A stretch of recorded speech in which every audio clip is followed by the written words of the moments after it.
Hello everybody, welcome to JogLive 26, and tonight we're going to be looking particularly at local fieldwork. Hey, Anthony. So we've got some different presenters tonight. We've got Ben and Donna, who are going to be looking at their river study. Jen is going to be having a look at Year 3 land use, and Anthony is going to be looking at using AI tools as well. I'm Kate Lambert. I'm just going to be giving you the welcome, and I think it's going to be Steve who's talking about primary geography journal as well. Yeah. And we've got the rest of the EYPPC team, the JogLive team, looking at the chat and supporting in the background as well. Please do post any questions in the chat because we've got people monitoring that and can answer questions throughout. Yeah, maybe not, but I mean, it was just written down. Okay, Anthony, thank you. So yeah, please do let us know where you're from in the chat. Just a reminder that we are recording the session. We'll post it on YouTube later. On YouTube, you will also find the whole back catalogue of JogLive sessions, so please do have a look at those as well. We'd ask that you have your cameras off. My phone's ringing, apologies if you can hear that. Cameras off until the Q&A if you could, and please do make sure you're muted if you're not presenting as well. We do have social media on X and Blue Sky, so please do have a look there for us as well. Okay, thank you. And please do remember that our contributors are sharing their ideas and work with us today freely, but if you are using that, please do acknowledge the source as well, and copyright does reside with EYPPC and the people who are contributing individually as well. We had a Geographical Association conference last month in Oxford, and the sessions, or some of the sessions, are already available for revisiting or seeing for the first time. The QR code will take you to those, and you can find those at the Geographical Association website as well if you wanted to have a look at those.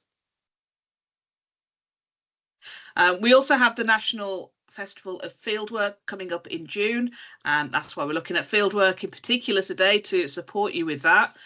So please do have a look at that on the GA as well. And our previous sessions, JogLive 2, 5, 8 and 9, have also looked at fieldwork. So please do go back and have a look at those in addition to today's if you want any ideas on different ideas for fieldwork or running different fieldwork opportunities, and just taking advantage of being out and doing geography in the real world as well. We also have JogPod that Anthony has been creating, so different opportunities to listen to different interviews. Please use the QR codes if you wanted to have listened to those. About 50 minutes and some new ideas coming up on there as well, so please do go and have a listen there as well. And over to Steve to talk about primary geography. Okay, the latest edition of Primary Geography should be out in the next couple of 3 weeks for you to have a look at.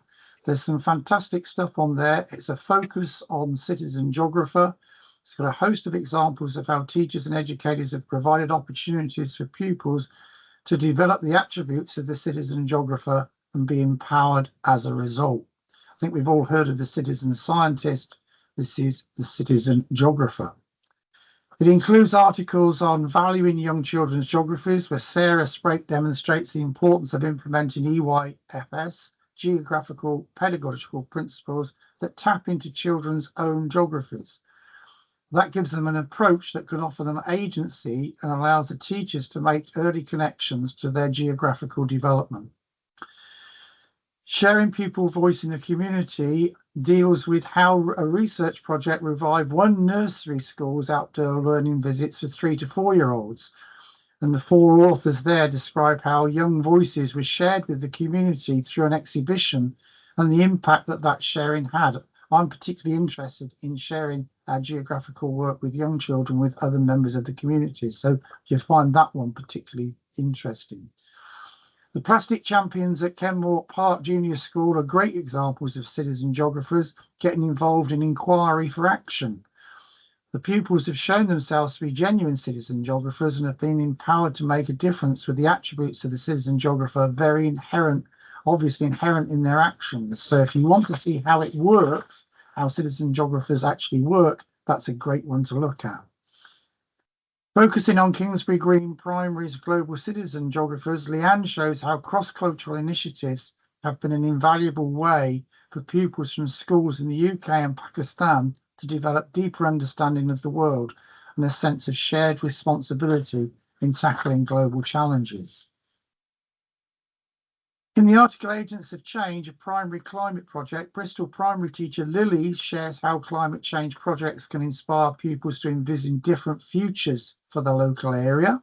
So there's some excellent fieldwork there.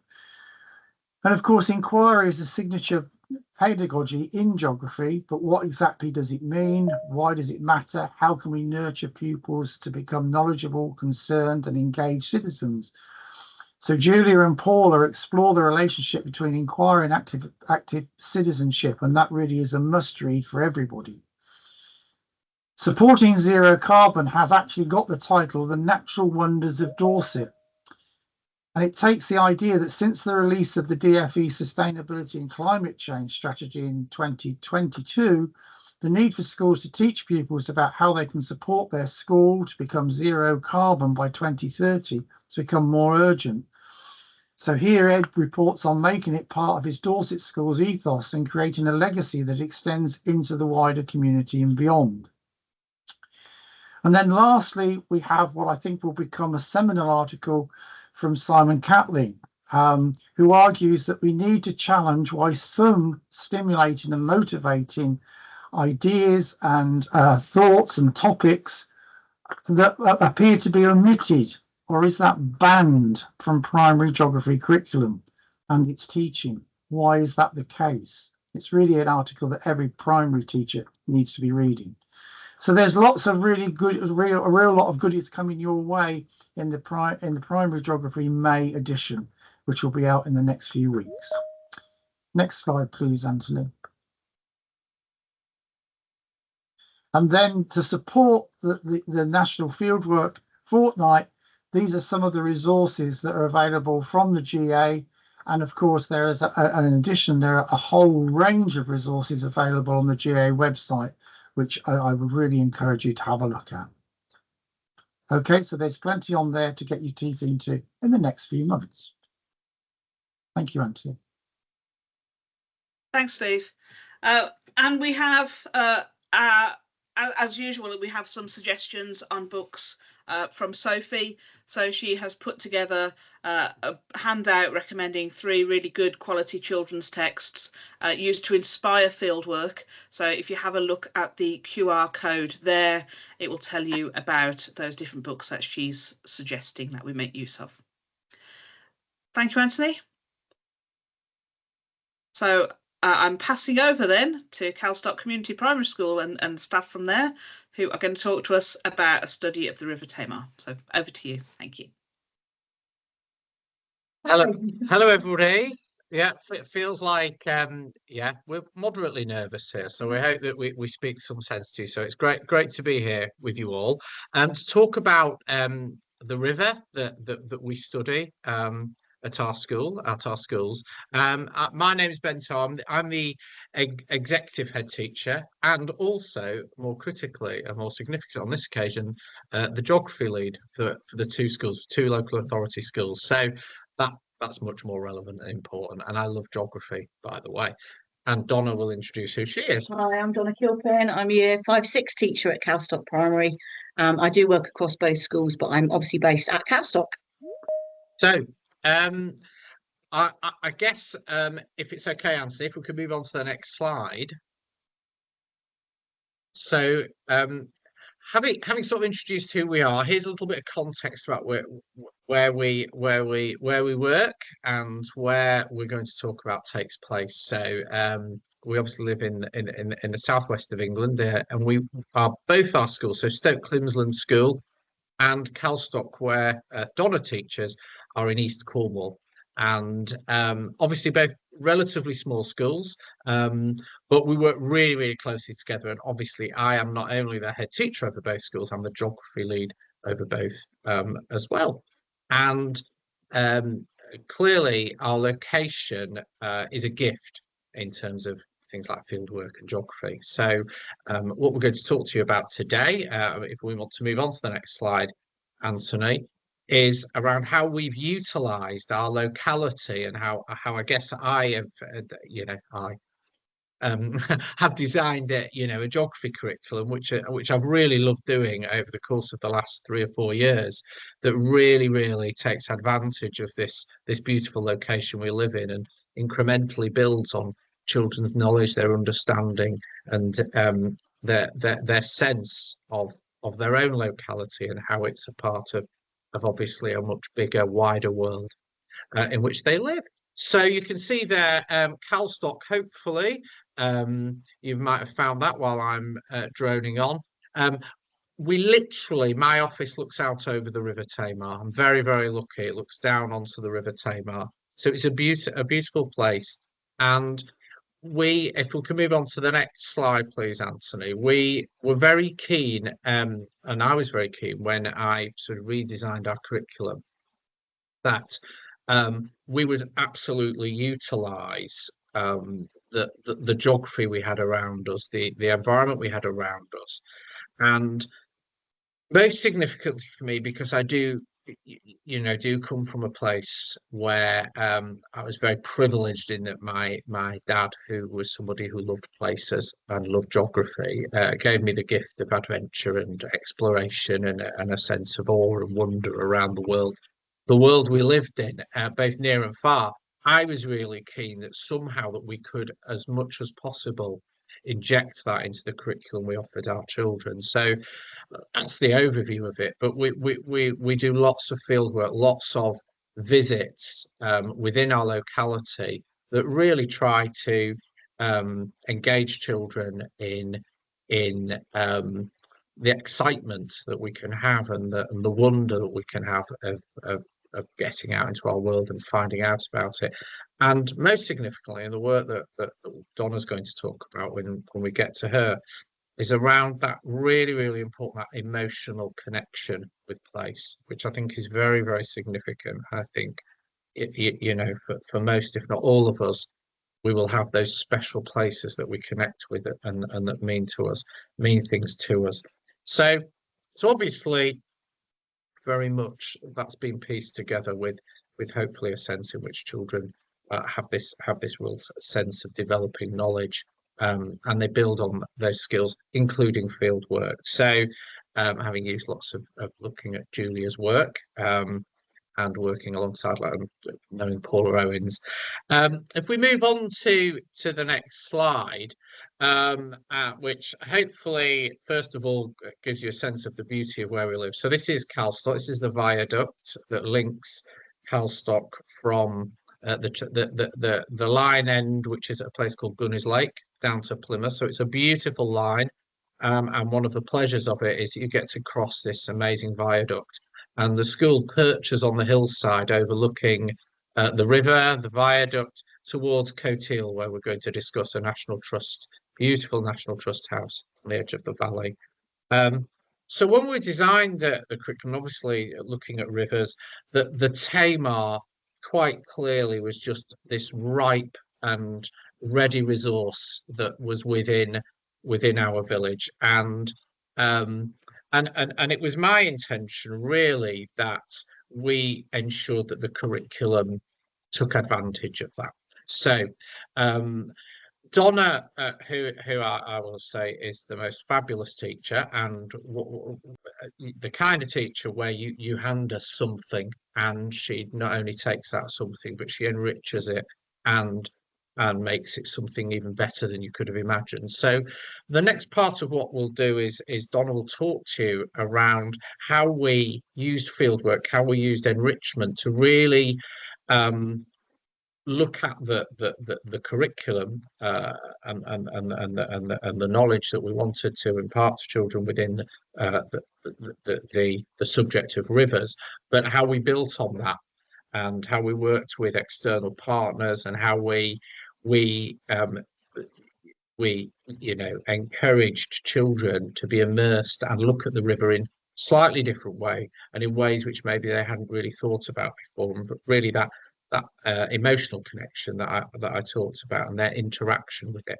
So if we could move on to the next slide, Anthony, and then I think what we'll do, should we do this first? If we ask Anthony to just play. So it was called this Riverscape project, and a sense of place. And here we go. Have a listen to this. We'll watch a little bit of this. 40 seconds, please, Anthony. So this is obviously the Tamar, just a little bit upriver or downriver from Caltock, and our year 5-6 children, Donna's class.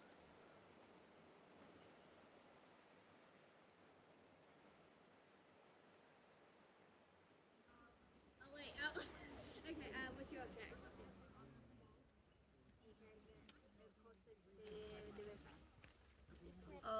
Well, I picked it because of its curved shape. So that's great. I'll see if we can pause it there. I don't know if Donna, you want to start talking, then we can maybe move things on in a minute. Thank you. So to enrich the curriculum offer, obviously it was amazing to be able to take the year 5 and 6 students out onto the river to do this field work. And we focused very much on the river, children interviewing each other about meaningful objects related to the river. They brought them from their homes, and they were uncovering a theme of geology and river exploration. So this project was a collaboration of local artists, photographers, researchers from Plymouth University, very much a collaboration. We walked the river together and we explored the natural and cultural heritage along the path to Caltock. And so the children were encouraged to consider sounds that they made while they were engaging with the landscape. They used mud, grass, sensory words, poetry. We constructed little mini riverscapes, which express their emotions about the river. And these installations were photographed, and we kind of had this idea of mini drones, miniature worlds. We constructed little mini rafts, with little sails. We raced those down the river while thinking about more emotional connections and more literacy. And this film was created to kind of capture the whole sort of day. And a zine, so a small kind of leaflet magazine, was also produced to kind of showcase the work. And obviously it was all about that emotional connection to the water. So they'd done their curriculum work in class, we'd done the geography, and then it was actually about immersion and going out and being by the river. So we looked at stories, poetry, we talked about hobbies, canoeing, swimming, actually interacting with the water.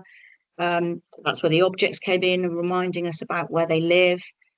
We wrote persuasive arguments back in class about why the river's health is just so important, and why pollution is a huge issue now, and how passionately children feel about keeping their river clean.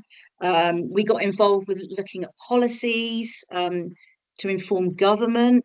We really went in depth in terms of the literacy around why children feel so connected to that river and keeping it healthy going into the future.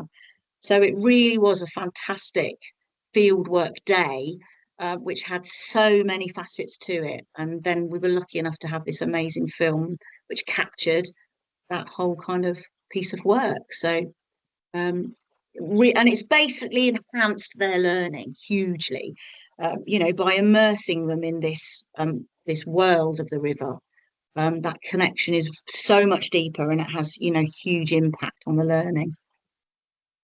Okay, Anthony, if possible, could we show the video from 2 minutes 40? That's possible. Maybe just play 1 more minute. It's super. Thank you.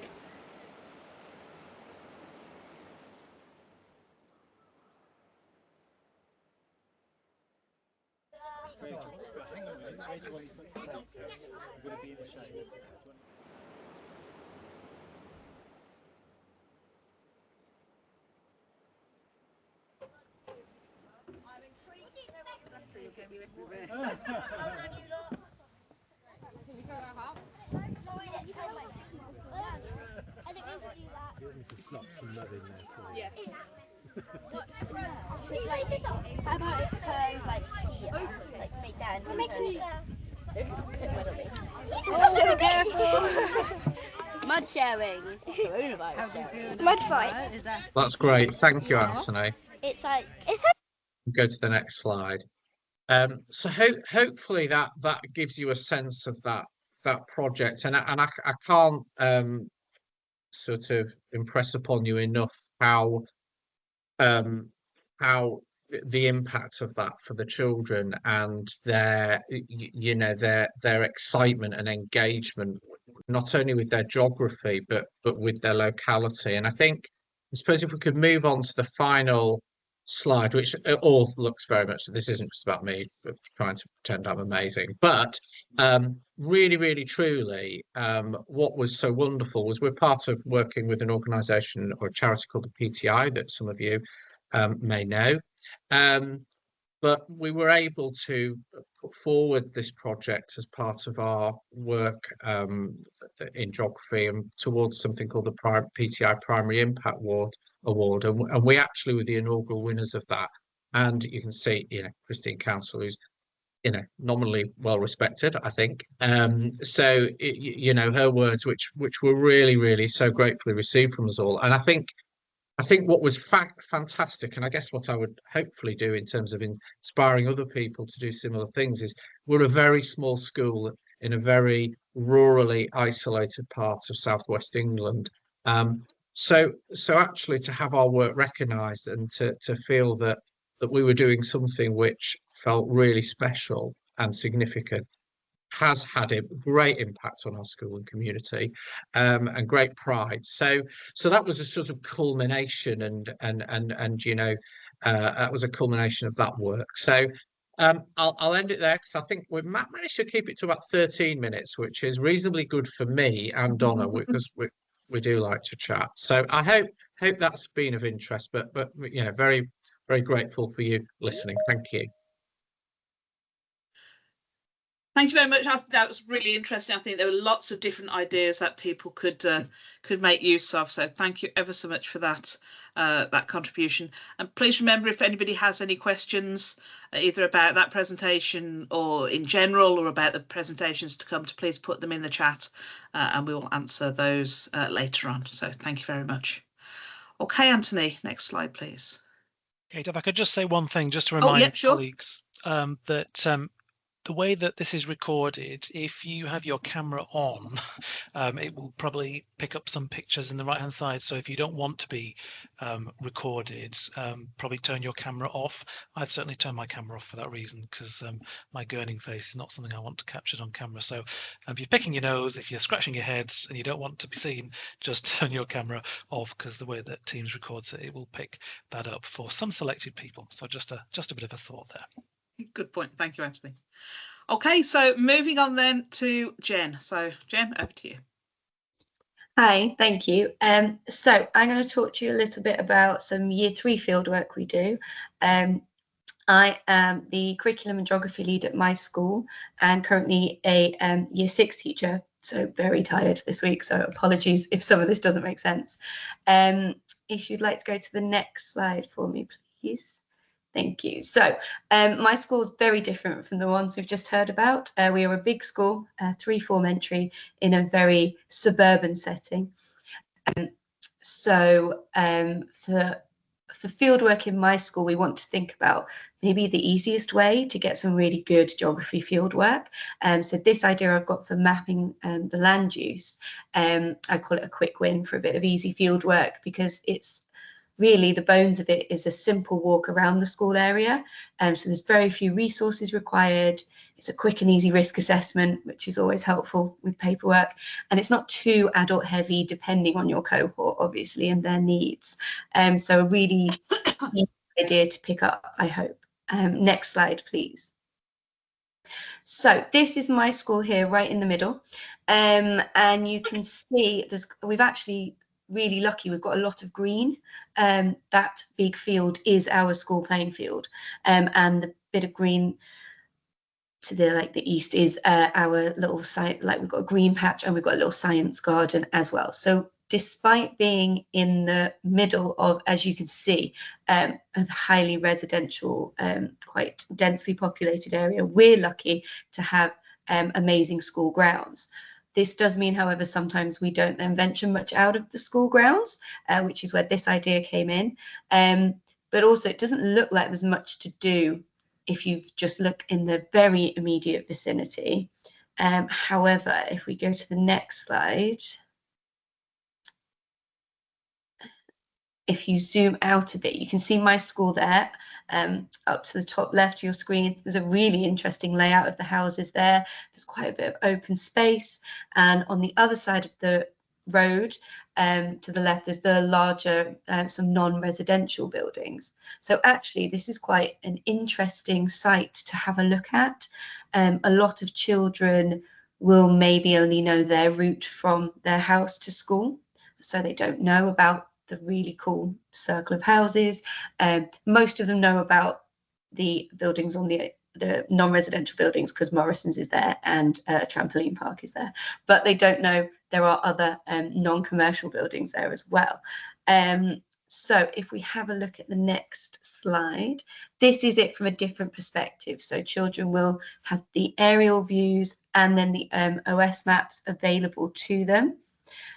Here we can see lots of patterns of housing and their gardens, which the children get fascinated in when we explore these maps. And you can see really clearly where my school is. It's right under where it says Whitley. It's an interesting area for the children to study because it's got quite a high percentage of deprivation. It is highly residential, and a lot of the children think, why would you bother studying Whitley? And then we get in some local fieldwork and they actually are like, this is pretty cool. So next slide, please.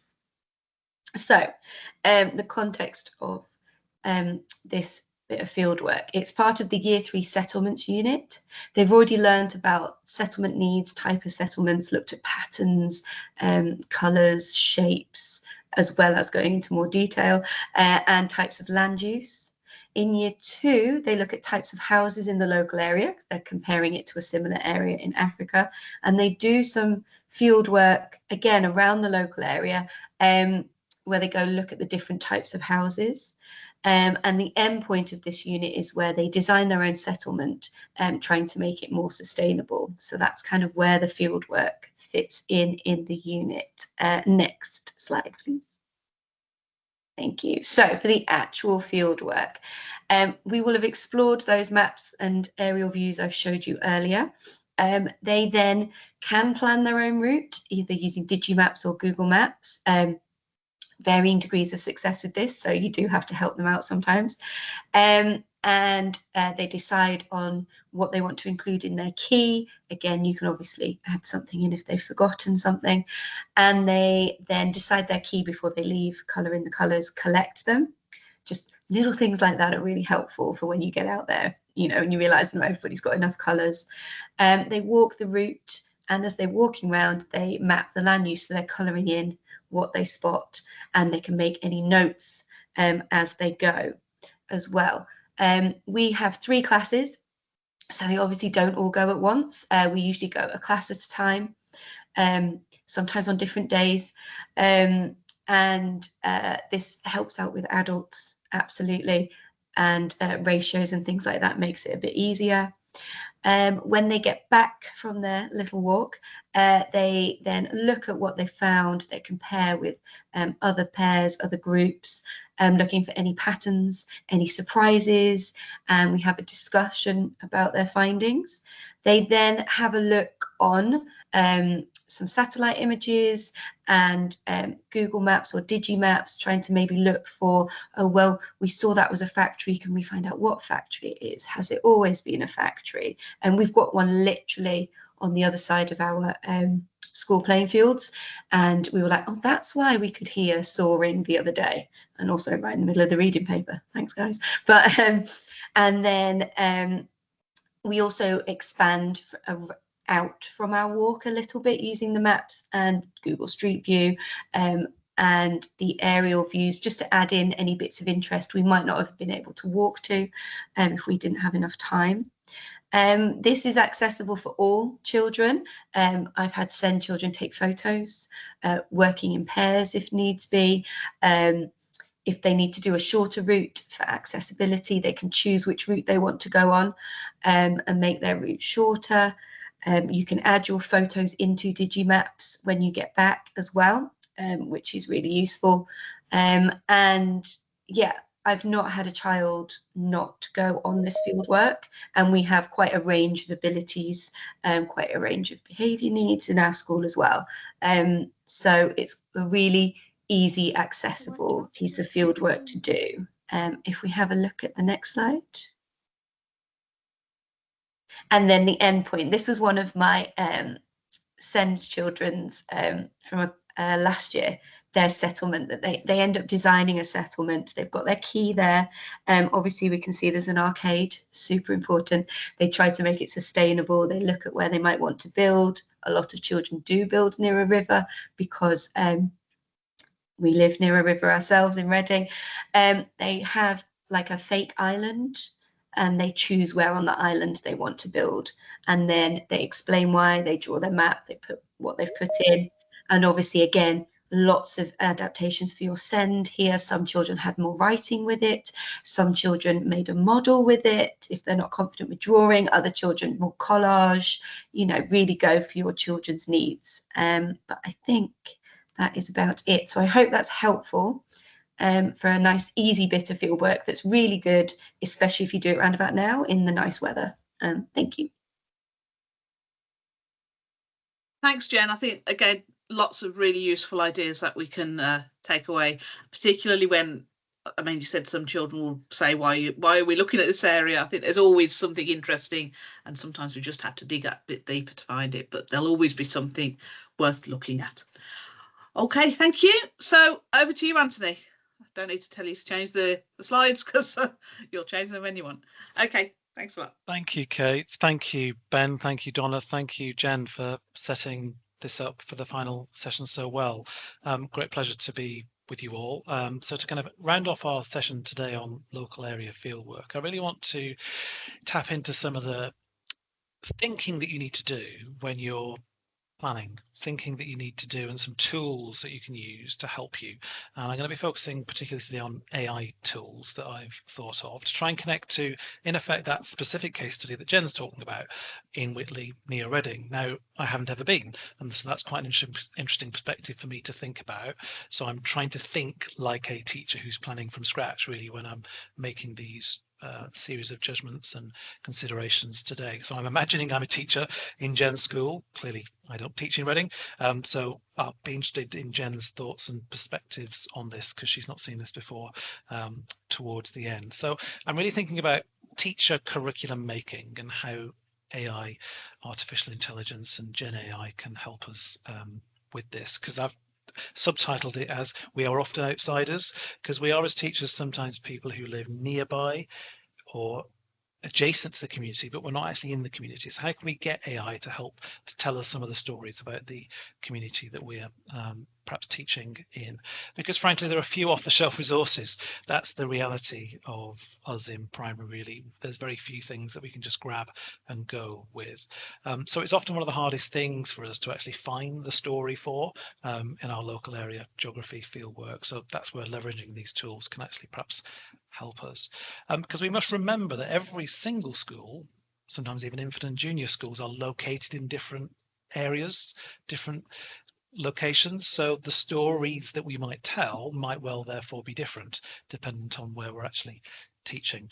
And of course, therefore, there'll be different pressures to consider, whether they're human pressures, physical pressures, could be flooding, there could be social or environmental pressures, there could be cultural pressures that we need to consider when we're thinking what these stories might be. And there may be specific barriers to change. I mean, clearly that Tamar Bridge was bridging one of those barriers for those people who were trying to think about how to navigate around that part of southwest Britain in the first case study that we looked at today. Some things we just can't move, and we need to teach the children how this area has come to be and how this area might change in the future because of those rivers, mountains, main roads, motorways, canals, historic buildings, and other sorts of fixed or protected landscapes that we maybe don't teach about sometimes.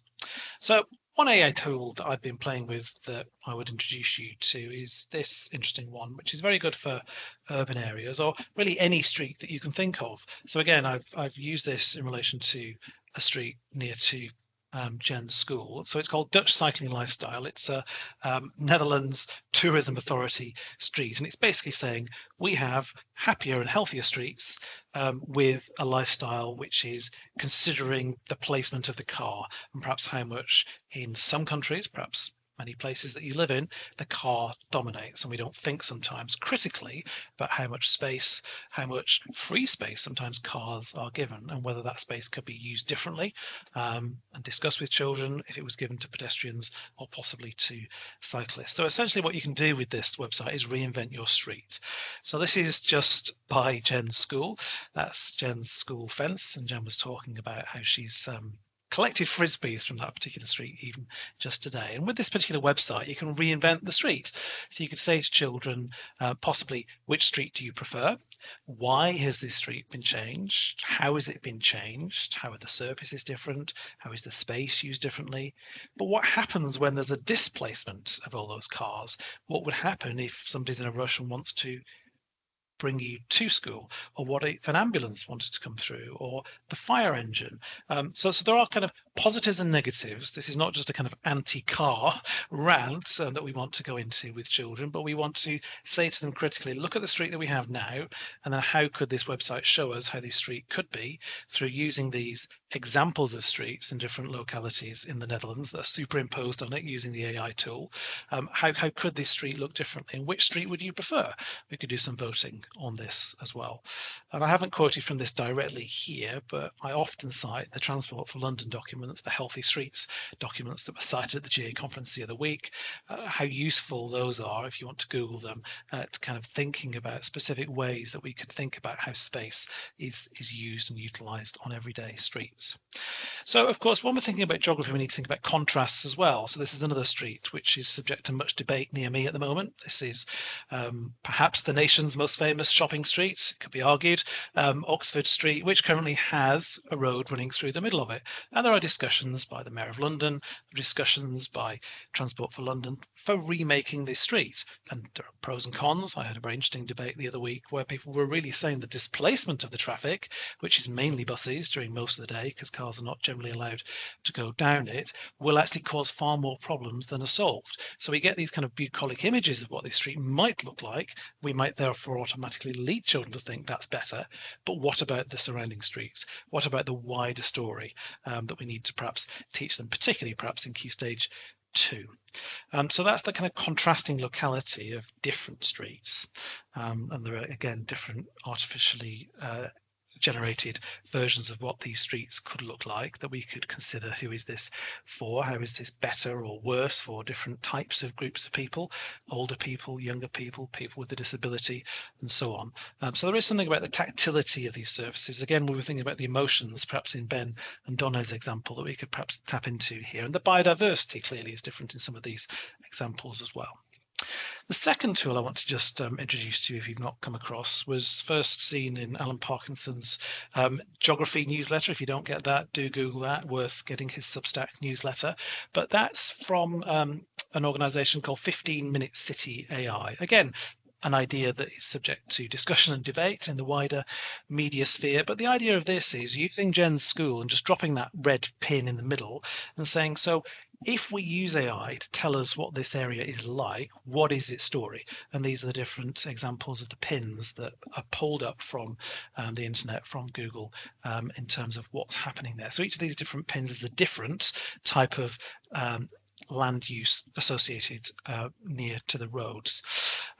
So it gives you a score when you use this tool and when you go online, and it gives a 70 out of 100 score, clearly 100 arguably being the best because it has the most number of services, amenities and things to do that are associated with high quality environment. And to tell you what those are, it says, again, using the website, that there's a range of different services. You can see there, Jen mentioned Morrison's, she mentioned some of the residential, but also some of the commercial premises as well. But it is also picking up the green spaces and the cultural amenities that, again, we can come to Jen for the local perspective here, but it says here that they are limited, but it does have good walkability and access to those daily essentials, which reflects a vibrant multi-use urban zone. And as Jen said, this is a suburban area. So I might not use all of that description with children, but actually then when we look at what the specific dots mean, we can come up with this really interesting graphic. And of course, the power here comes when we start to do the comparison. So in Jen's school, I looked online, I looked at their curriculum maps. When we've learned about this locality, if we're thinking about a sequence curriculum, we could perhaps then think about where else they study. And in year 5 in Jen's school, they do the Lake District. So I thought, aha, so let's look at, for example, another settlement which has some different facets of the locality that could be associated near roads. Again, the challenge with this is it's not necessarily picking up the fine detail of the physical geography of the locality. You maybe need to add that to it. So we need to think about the partial view that this sometimes presents. But if you've ever come across Keswick on the edge of Derwentwater in the North Lakes, this is the area that this is picking up in terms of a 15-minute journey, a walk journey from this particular locality. And then this is the kind of comparison that we could come up with. So there's Whitley near Reading, and there are the different coloured pins, interestingly, in Keswick. So the great thing is we can do this comparison. So here we can bring up the colours for Whitley, and you can see their groceries dominating. You can see transportation's quite noted there. The number of other retail things are quite balanced. There's some sports, there's some financial, there's a range. But if we look at Keswick, you can see that there's a very different set of colours. There's a very different story to this particular locality if we pick out all these different pins. And again, we could then start to work out what this might tell as a story about this particular locality, given it's a touristic hotspot, given the retail is likely to be associated with outdoors and other sorts of retailers that you wouldn't necessarily find near where Jen lives for all sorts of reasons, because there'll probably be everyday stores, there'll be car retailers, there'll be other sorts of hardware, big warehouses that I could see on local roads to Jen's that you wouldn't necessarily fit into that Lake District landscape. The kind of retail footprint of some of those stores will be very, very different. So you do therefore need to kind of contrast that when you're forming this story of a locality in a very, very different way. So again, just 2 images that I grabbed very, very quickly from Google Street View using that amazing tool. You can see the kind of big box stores that are near where Jen's school is, and then you've got the kind of farmers market, street market, touristic sales locations. You've got a pedestrianised street. You've got a very different sense of place, we've used that phrase already today, on that Keswick Street as opposed to the kind of roundabout suburban strip mall that you've got in Reading. So again, I'll come to Jen for her kind of perspective on how accurate this is, because I've visited Keswick more than I visited Reading. Have I been selected? Have I formed the right sort of story of this particular locality? And then just the kind of final thing, it's not an AI tool per se, but it's my big request that you really think about how you could use some of the amazing footage that you can find either through Google Earth, because Google Earth is an amazing tool, but also using some of the footage that people have uploaded for free to YouTube when they've got their drone for Christmas. And you can see there that kind of map view, that kind of AI view is really transformed with a perspective when you see it from the air. You can really see how that really does nestle beneath the hills, nestle very, very differently compared to how if you had some drone footage, I haven't got, but if you had drone footage or aerial footage from an oblique perspective from Whitley, from Reading's perspective. So strong recommendation to kind of look up your locality and then again try and supplement this and the stories that you could perhaps find about this looking towards Blencathra and Skiddaw and all those amazing mountains near there. So a couple final things to say just to kind of finish off with. in preparation for this, I wanted an image for this GeogLive 26. So I asked ChatGPT in this case to come up with a local area fieldwork image. And this is the first one that it gave me. And you'll start to look at that hopefully critically and think, interestingly. In terms of the rivers and in terms of the roads, they don't seem to go anywhere. So I asked it to remove the labels, and I asked it to come up with this image, and asked it to put in a series of wind farms to put some of those human interventions in the landscape that we might want to teach to children. I asked it to put some ducks in there as well. Interesting what AI thinks about what children do in terms of fieldwork there as well. We could discuss and debate that. But then I wanted it to be a little bit more realistic, and so I asked it to give me an urban example of that. And again, I like the idea, I've never done this with children, to perhaps get them looking at that image and say, is this realistic? What's wrong about this? Let's have a look at that bridge. Let's have a look at the road. Let's have a look at the river. Could that actually happen? What's actually occurring there? What's missing if we compare this to a streetscape near us? Does this look like Reading? Does this look like Keswick? Because this is another enhanced image that I asked it to come up with when I asked it to tweak it. Again, you've got kind of very, very different set of blocks there. And then I asked it to put in some of these street features that we perhaps got from the Dutch cycling lifestyles, places to sit, litter bins, street furniture, cafes, nicer places to walk, and so on. So there is a kind of iterative process of where you can kind of change images again. And this is based on nowhere. So you could perhaps put one in based on Reading, based on Keswick, based on somewhere else that you're studying, that could come up with some sort of composite image that you could perhaps study. So I haven't played with this enough, but I think it's an interesting thing to bear in mind when we start to teach about field work with children. So Jen, if you're still there, I wonder if you just for a moment or two just before we finish and go to Kate for the final few moments, I wonder if you've got any thoughts on the kind of images that I've shared in terms of Whitley and the sorts of things that it's made you think about. Yeah, no, that was the first road you showed is actually, so we actually have 3 gates of entry into our school because we have such big sites. So the first photo that you showed is the main one into the car park. So that green fence on the left is the edge of our field. And then you go into the car park. And so in the morning, that road is an absolute nightmare for drop off because a lot of people go through that gate. Absolute nightmare for drop off because the other two are on the other 2 gates are on more main roads.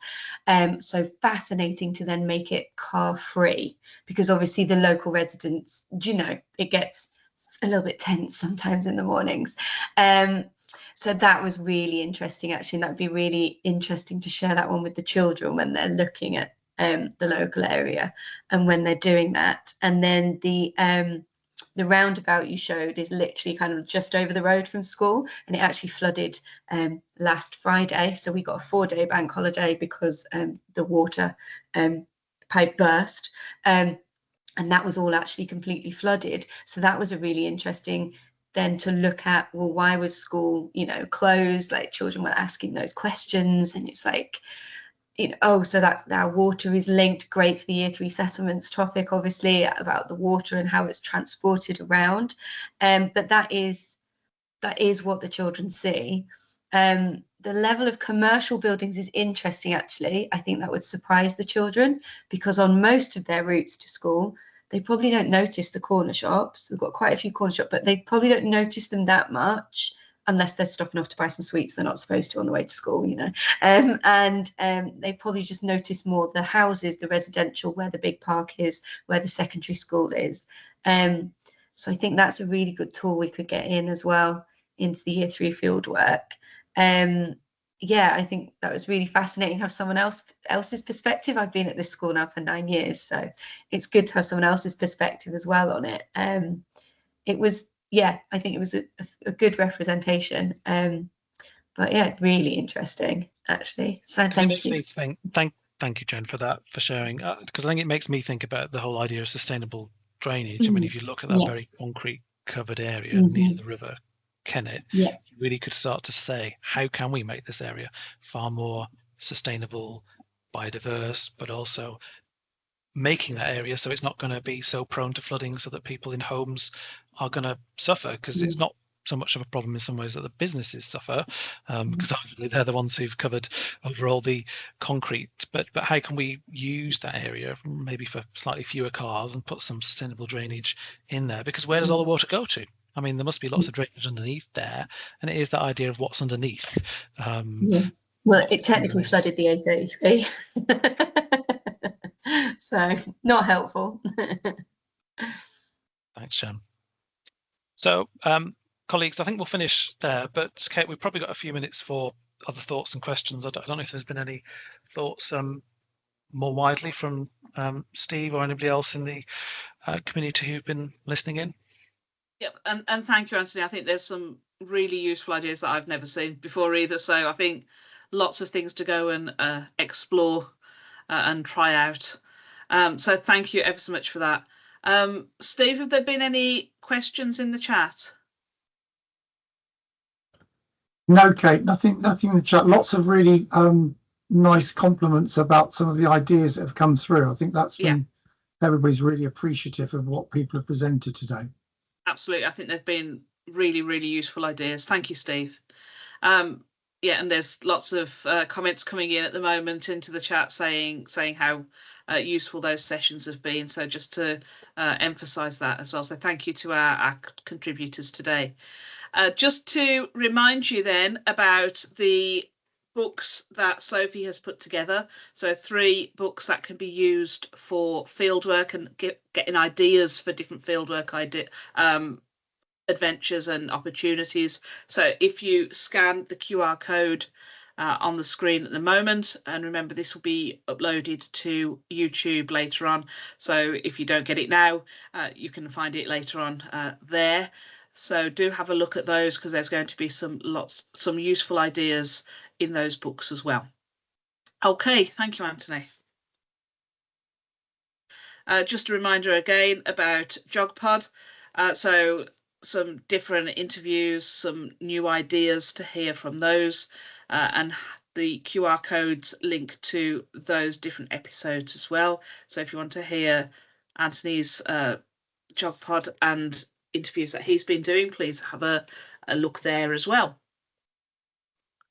And just a reminder as well that our back catalogue of JogLives is available on YouTube as well. So lots of different areas that we've been looking at, including fieldwork.